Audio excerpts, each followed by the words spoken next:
ঈদের দিন হাফ রোজা রাখতে হয়। হাফ রোজা বলে ইসলামে কোনো রোজা নাই। ঈদগাহ যাওয়ার পূর্বে কিছু খাওয়া এ সম্পর্কে হাদিস রয়েছে।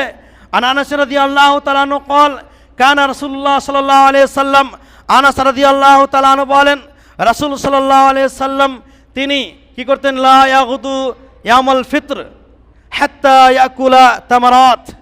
রাসূল সাল্লাল্লাহু আলাইহি সাল্লাম ঈদের দিন যাওয়ার পূর্বে তিনি কিছু খেজুর খেতেন। অফি রাওয়ায়াতিন, অন্য এক বর্ণনা আছে আনাস রাদিয়াল্লাহু তাআলা আনহু, আনাস রাদিয়াল্লাহু তিনি বলছেন আনিন নবী সাল্লাল্লাহু আলাইহি সাল্লাম, তিনি রাসূল সাল্লাল্লাহু আলাইহি বর্ণনা করছেন যে ইয়াকুলুহুন্না বিতরা। রাসূল সাল্লাল্লাহু আলাইহি সাল্লাম তিনি ঈদুল ফিতরের দিন ঈদগাহ যাওয়ার পূর্বে তিনি কিছু খেজুর খেতেন।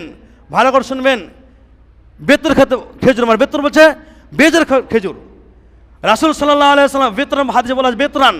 রাসূল সাল্লাল্লাহু আলাইহি সাল্লাম ঈদের নামাজে অর্থাৎ ঈদুল ফিতর নামাজে যাওয়ার পূর্বে তিনি বেজোর সংখ্যক অর্থাৎ 1টা 3টা 5টা 7টা 9টা তিনি কী খেতেন, খেজুর খেতেন।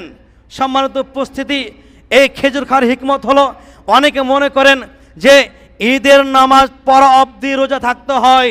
অনেকে এটাও বলেন যে ঈদের দিন হাফ রোজা রাখতে হয়। হাফ রোজা বলে ইসলামে কোনো রোজা নাই।